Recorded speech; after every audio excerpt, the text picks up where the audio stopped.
he said, it's there because that's what you look at a lot. You have to get your orientation.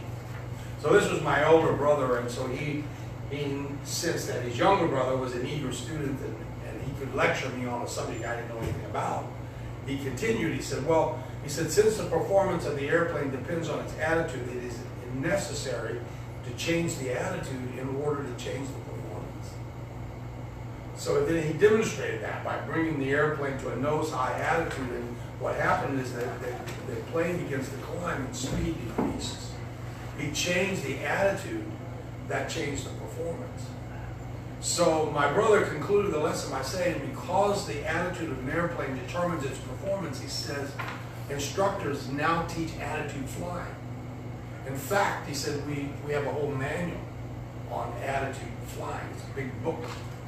And I thought, wow, that's amazing. And that story applies towards people's attitudes, because an individual's attitude really does dictate their performance. And we do actually have an attitude indicator that continually evaluates perspectives and achievements. Paul said, this is our attitude indicator, and he said, let this mind be in you. He told the Philippians, which is also in Christ Jesus. So what happens when the attitude is dictating undesirable results? And so how can the attitude be changed? And if the attitude changes, what are the ramifications? What are the meanings to other people around that person? And is it true? And this is what we're going to look at the rest of this course, is if we change our attitudes, we change our lives. So what is an attitude? So, I was on a high school basketball team, and we were a very talented team, but we weren't having a particularly good season, even though we were very talented. And the coach had one of those team meetings. They called it a meeting, but it wasn't, because he spoke and we were all quiet and listened. So it was more like a team lecture. And the coach was stressing the relationship between the team's attitude and its win-loss record. And I remember what he said. He said, fellows, he said, your abilities say win, but your attitude says lose. Attitude. Parents are called to a conference for a child, and what's the issue? Their little boy, who's a 5th grader, has failing grades and is causing a disturbance among his classmates. His aptitude tests show that he's intellectually superior, but he's failing miserably. And the teacher suggests that he has a bad attitude. A member of the congregation is being discussed by the pastor and maybe some other members, and constantly recurring in the conversation is the phrase, she has a terrific attitude. I wish I had a whole church full of people like her. If you've ever been in any leadership position, you know how very valuable somebody with a good attitude is, and how detrimental somebody with a bad attitude is, how destructive. But hardly a day passes without the word attitude entering into a conversation. It can be used as a complaint, or it can be used as a compliment. It can mean the difference between a promotion or a demotion. It can mean the difference between failure and success. Sometimes we sense it, sometimes we see it. But one thing about it is very difficult to explain. The attitude is an inward feeling expressed by behavior. That's why an attitude can be seen without saying a word. Have you ever noticed the pout of a sulker or the jutted jaw of the determined? No word is spoken, but you get the attitude of the person.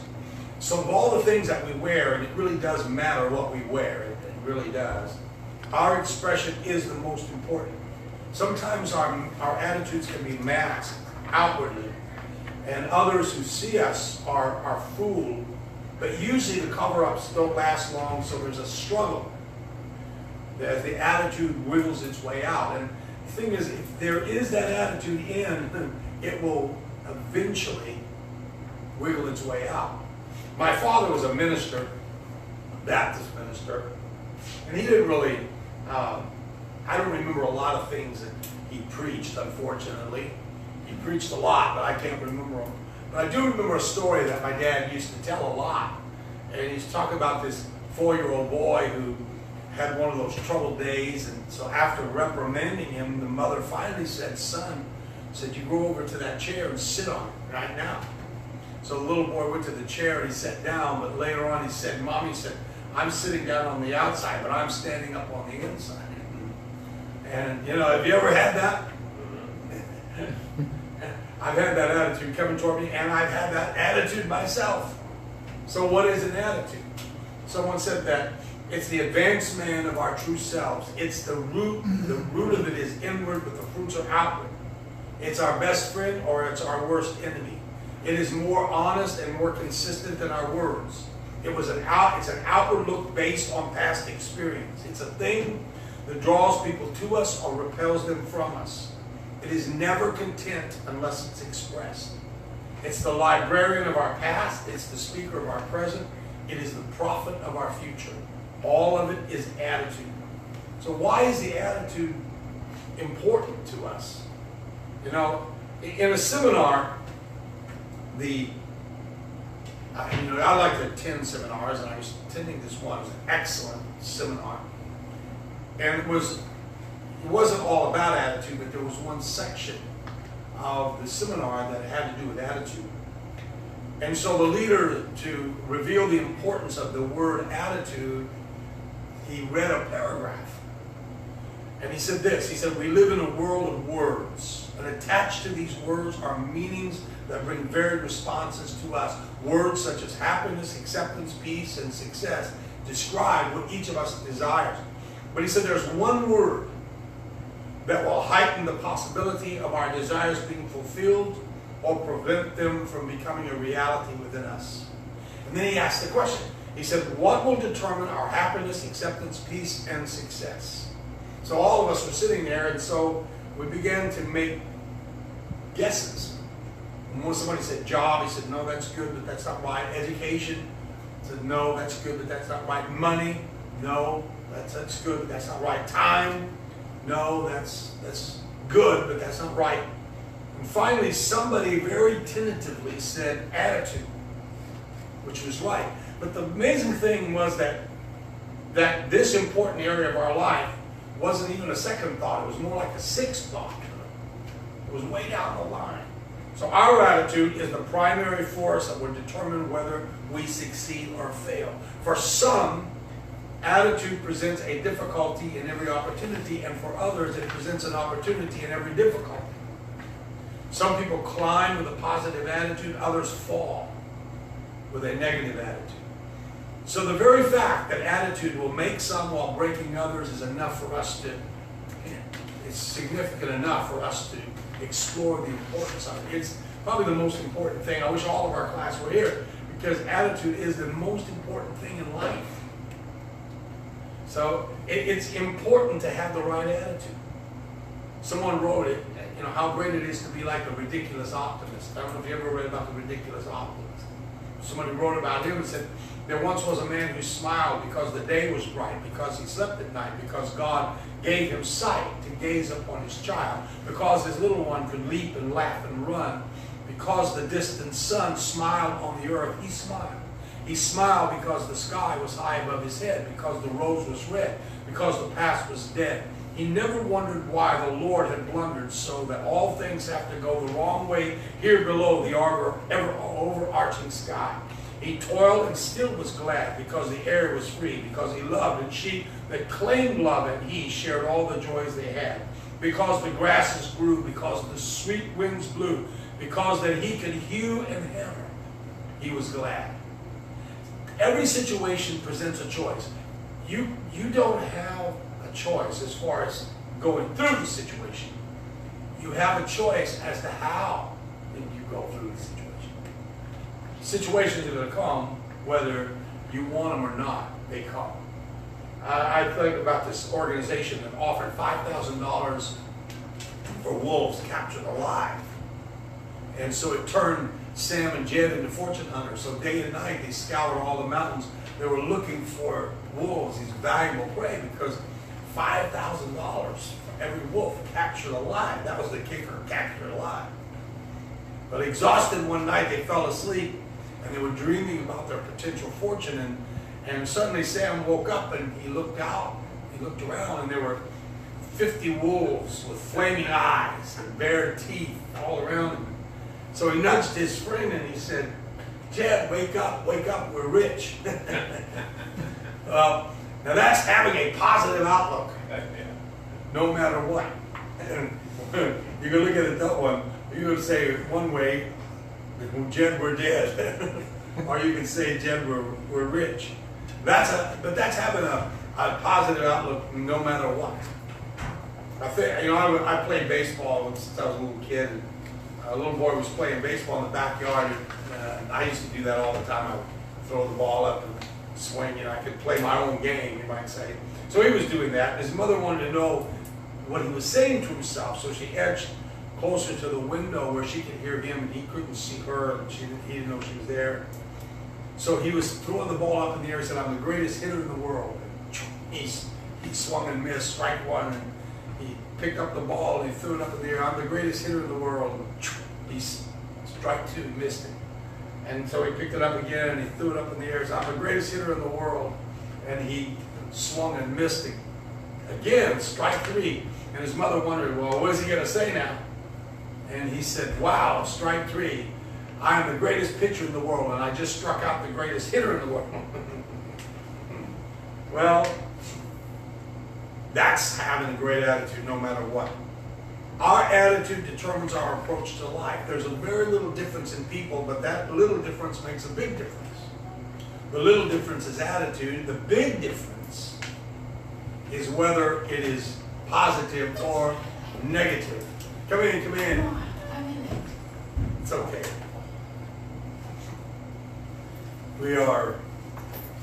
Our public is watching us, so. Oh, they see me? Oh, I hope so. Oh! You want to be shitting yourself? No. They may, but I'm not sure. I know they see him every week. He's the star. He's like the star, huh? Yeah. Oh, that's why you running that seat? He's like my decoy. Brother McGay, I think his brother McGay said he had this guy in his church that was his decoy. I think it was him. It was his decoy. He said whenever he gave an altar call, the guy would always come to the altar. He never got the Holy Ghost. He always come to the altar. He said, that was my decoy, because other folks would follow him. He said, but you know what? One revival, he got the Holy Ghost. He said, I lost my decoy. He's my decoy. He makes it look like we have a whole big room full of people. Oh, yeah. Most of the time we do. I don't know where all our folks are. But anyway. But attitude is one of life's choices. A happy person is not a person in a certain set of circumstances, but rather a person with a certain set of attitudes. By the way, I won't really finish this today, so I'll come right back to it tomorrow. I mean, next week, not tomorrow. But anyway, I heard this story. It's a true story about this man who he had purchased a new car. He lived in California, and they purchased a new car in December. And he said, we had tickets to fly from California to Houston to visit family for Christmas, but because they had the new car, they said, well, let's drive it. And we're breaking our new car. So he said they packed up the new car and they went off for a wonderful week with Grandma. And he said they had a great time, and they stayed until the very last possible moment with Grandma. So then they had to really get back. So they had to get home in a hurry. They drove straight through. One of them would sleep, and the other drove. And they drove through driving rain, which is terrible. We did that on the other day coming back from Florida, drive in rain. Sometimes you couldn't even see. But anyway, it wears on you. I mean, it's driving can wear you down, but driving in rain just really does.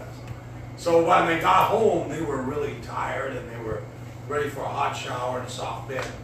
And the men said, you know, I just have a feeling that no matter how tired we are, we need to unpack the car. This tonight. But the wife said, no, I just want a hot shower and a soft bed. We could do it in the morning. So they parked the car in the driveway, and they went to bed. At 7 o'clock in the morning, they got up and they were refreshed. And they went out to unpack the car, and when they opened the front door, there wasn't a car in the driveway. And he said, my wife and I looked at each other, and then looked at the driveway, and they looked at each other, and they looked back at the driveway, they looked at each other. Yeah. And then the wife asked that question. You know, only wives can ask questions like this. Where did you park it? Where did you park the car? Well, she was in the car when it was parked. He said, I parked it right in the driveway. And so we knew where we parked the car, but he said we still walked outside hoping that somehow the car had started itself up in the night because it was restless and backed itself out of the driveway and parked out on the curb. So he said we walked out there, we looked up and down, there wasn't any car. Then it hit them, you know, our car was stolen. So they had to file a report with the police, and that activated the high-tech tracking system. And he said to be on the safe side, he said, I called the tracking company. And they said, don't worry, he said, we have a 98% recovery rate within the first 2 hours. So in 2 hours he called again and said, where's my car? I said, well, we haven't found it yet, but don't worry, we have a 94% recovery rate within the first 4 hours. So 2 more hours passed. I called again, he said, where's my car? I said, well, we haven't found it yet, but we have a 90% recovery rate within the first 8 hours. And finally he said, look, your percentage doesn't mean anything to me because I'm in the small percentage, so just find it. Call me when you find it. So he said later on in the day there was a commercial that was airing on television, and the automaker of that particular type of car that was stolen was asking the question, wouldn't you like to have this car in your driveway? And so he said, yeah, I sure would like to have it, and I had one yesterday. And he said, throughout the day, he said, I tried to lighten up the situation and you know, just kind of make it a little humorous. But as the day unfolded, he said, my wife, she got very, you know, increasingly upset because she remembered more and more of what had been in the car, the wedding albums, irreplaceable family photos from past generation, clothes, camera equipment, wallet. He left his wallet, he left his checkbooks, just to name a few things. He just left it in there. So they didn't seem like items that were important as far as our survival, but when you looked at it at the moment, they seemed very, very important. And so his wife was anxious and frustrated, and she turned on her husband and said, how can you joke about this when all these things in our brand new car are missing? And so the husband looked at her and he said, look, honey, we can have a stolen car and be all upset, or we can have a stolen car and be happy. Either way, we have a stolen car. He said, I truly believe our attitudes and our moods are our choices, so right now I choose to be happy. So 5 days later, the car was returned. None of the contents were returned. They were all gone, and there's $3,000 worth of damage to the car. He took it to the dealer for repair, and he said, we'll have it back to you in a week. At the end of the week, he said, I dropped off the rental car, picked up this car, their own car. He said, I was so excited, I was so relieved to have our own car back. He said, but unfortunately, these feelings were short-lived because on the way home, in fact, at the very exit where they lived, he rear-ended another car, and he said, guess what? And it didn't even hardly hurt the other car, but he said it hurt ours to the tune of exactly $3,000 worth of damage. Another insurance claim. He said, I did manage to drive the car at home in the driveway, and he said, just when I got out to survey the damage, the left front tire went flat, just as I was like, and you know, wives are masters of timing. You believe that?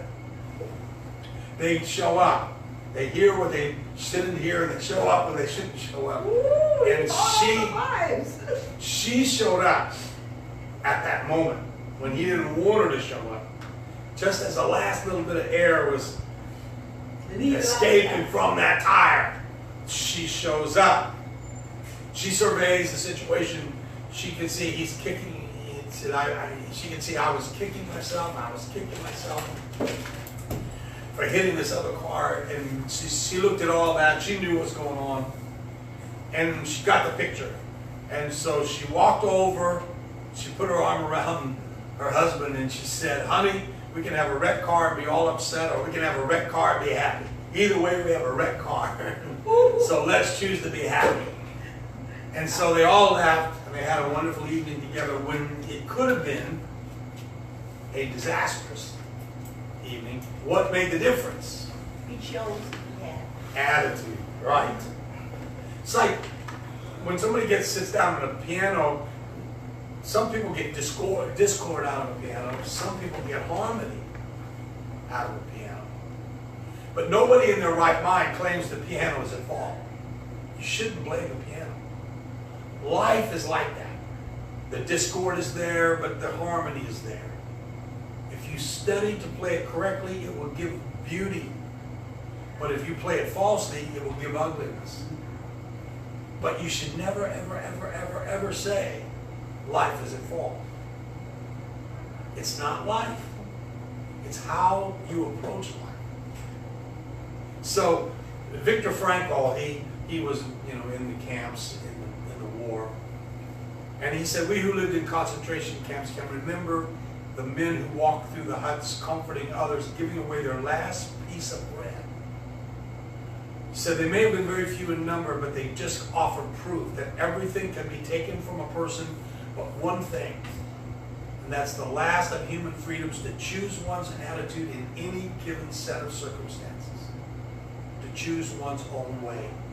We're going to talk about choice in this course, but even how we approach, you think about age. This thing called age, how we approach that is a choice. Do you know that? I believe that youth is not a time of life. I believe that youth is a state of mind. It's a product of the imagination. It's a vigor of the emotions. It's a predominance of courage over timidity. It's an appetite for adventure. Nobody grows old by living a number of years. People grow old when they desert their ideals. Years wrinkle the skin, but giving up enthusiasm, that wrinkles the soul. Worry, self-doubt, fear, anxiety, those are the culprits that bow the head and break the spirit. So whether you're 17 or 70, there exists in the heart of every person who loves life the thrill of a new challenge, the insatiable appetite for what's coming next, as long as you have a spirit and an attitude of expectancy. You stay young. You're as young as your faith, you're as old as your doubts. So as long as your heart receives from your head messages that reflect beauty and courage and joy and excitement, you're young.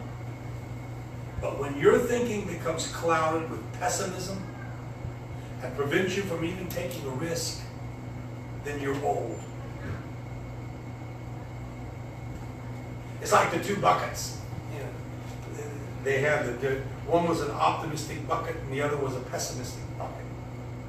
One said, "There's never been a life so disappointing as mine." That's what the empty bucket says that approached the well. "I never come away from the well full, but then I return to it empty." And the other one said, "Well, there's never been a life as happy as mine, because that's what the full bucket says that left the well, because I never come to the well empty, but then I go away full." Our attitude tells us what to expect from life. If the nose is pointed up, we're taking off. If it's pointed down, where are we headed? Crash. For a crash. So, yes. Maybe one of the reasons why older men like to get sports cars, once they get into the 50, late 40s. Maybe because you can afford it. Huh? Partly. And that's it. Make them feel young. No, because you can afford it. You That's also a midlife crisis too. Oh yeah, y'all go through that menopause too, when you want something young. We're talking about attitude here. That's a midlife crisis. You can change your wardrobe. You slipped over into fantasy. And you gonna see your daddy doing it. I just got rid of one 2 weeks ago. Oh, my daddy went through that too. Mustard. He dyed his hair. Oh yeah? Yeah. From the state dyed his hair, but he is up in the emergency room, y'all. Oh boy. He was allergic to it. Aha. Oh Lord. Well, that, like I said, that's a whole different. Huh? Had to have a swell head to put it on. Yeah. He didn't want nobody to know. That I'm talking about though an attitude of mind. Like I know what you say. yes, all those midlife crisis, that's just wishful thinking. And age does take its toll, but if you have a purpose in life, it's your attitude toward life that keeps you young, really. You know, it's the same reason why that people who retire, sometimes just a few years later they're dead. And it's because they don't have any purpose. Oh, they think it'll be so wonderful to do nothing, but they gave up their purpose. Right. Attitude. And so your attitude of mind, I tell you, it does. I told my brother, when my brother was so ill, I said, you can't take a defeatist attitude. You have to take the attitude that you can win this battle. This is not going to defeat me. And I said, it means so much, that connection between the attitude of mind and your physical. And really, he went into a remission. I believe that a lot of it had to do with the attitude of mind. He almost 3 years. He was almost like healed, you know. But it didn't, and actually that wasn't really what killed him. He died of a heart attack very suddenly. But I do still believe it's your attitude. Like I said, I'm not going to finish this today, so we're going to come right back to this next week. But I want to tell you this story. Go ahead. Well, attitude and being in a problem and having two outcomes. My father lost his first wife. His attitude was he cursed God. I lost my mother at the age of 9. And had a talk with God and said I could not blame him because he does everything for our good. Later on in my walk with God, I know that because my mother wanted me to be a priest in the Catholic Church, I don't want to be a priest instead of a preacher. And that's why God took her early in my life to take that influence off my life. But anyway, the attitude of life, it means so very much to your success. Even your health, you know. But there's some people that just have a rotten attitude. It's a bane of existence in a church, because when you're trying to pastor people, the attitude of people is, when you have people with a bad attitude, a stinky attitude, it's tough. It's very tough to pastor them. So, and I always tell this story about, because when you get grandchildren, changes your life in many ways. I remember my first grandchild, when she was born. It's like your heart goes out to that grandchild and makes a bond, and there's like nothing that ever happens in life. It's incredible. And so I like Grandpa and Grandma's stories, because when I was younger, I said, nobody's ever going to call me Grandpa. That's it. So when they come, it doesn't matter what they call you. They call you anything you want, because you think, well, they call me Poppy. All of them do, but they could call me Grandpa if they want, whatever. But I like Grandpa and Grandma's stories even. And I tell the story about how the Grandma and Grandpa came to visit the grandchildren, which is another thing. When you get grandchildren, you don't visit your children anymore, you visit your grandchildren. So anyway, he had a mustache like our brother here, the Train, and he liked to take a nap, and so the kids, as a joke, put some Limburger cheese on his mustache. So when he got up, he said, ooh, this room really stinks. So he went into the kitchen. He said, you know what, this kitchen stinks. He started walking from room to room. He said, I think the whole house stinks. And so he said, I got to get outside. He went outside and he said, oh my goodness, the whole world stinks. Well, that's what some people get like that, the whole world, everything stinks. Like the waitress who was so friendly, and there was a customer that just would not be happy. She was down, depressed, dejected all through her dinner, and the food was really, really great. So the woman was paying her bill, and the waitress decided, I'm gonna take one more stab at trying to cheer her up, and said, have a nice day. And the woman said, I'm sorry, but I've made other plans. Have you ever been around people that seem like they've made other plans, not just for the day, but for the week, the month, the year, for life?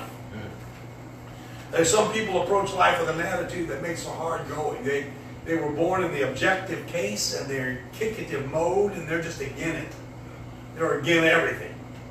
You know? I always say they look like they were born at crabapple time and pickled in vinegar. They have a face so long, it looks like they can eat butter right out of the churn. They always have a chip on their shoulder, and they dare anybody to knock it off. You ever encounter people like that? Yeah. You know, one of the greatest soul winning tools of our whole, you know, in all, we don't need tracks. We don't need all this stuff. The best soul winning tool is a smile. You know, it's amazing. I see Pentecostal people, you see them out. Honestly, they look so sick. They wouldn't smile.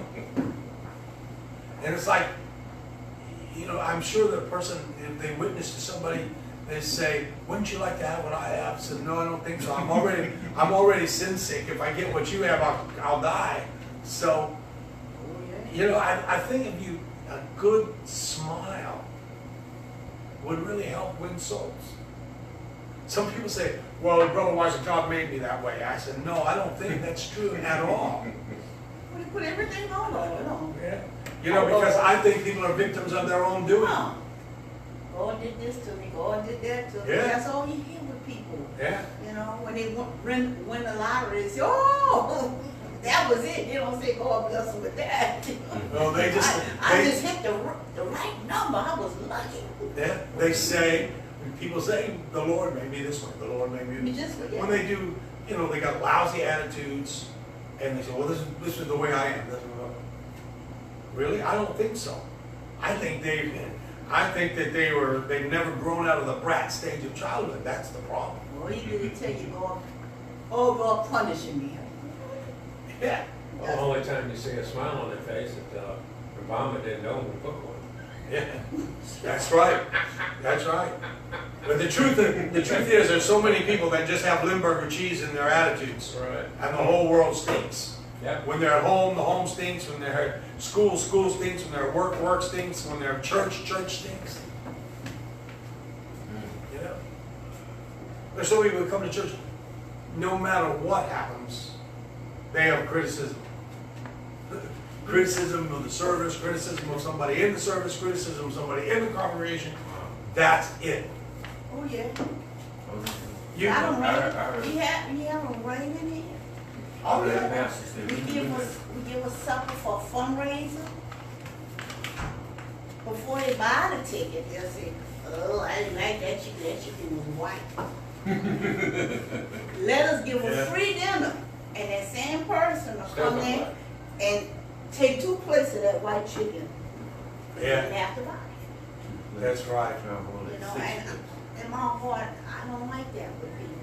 You know, we're doing it for God. We're not doing it for ourselves. You know, Right. and when you can't honor God's house, then what you gonna do?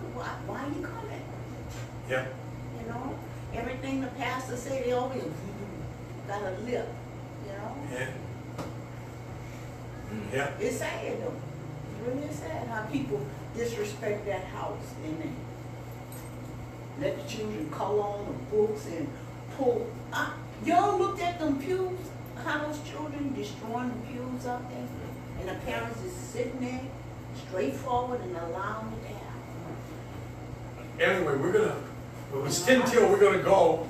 I appreciate it. We're gonna pick this up right where we left off, and bring your comments.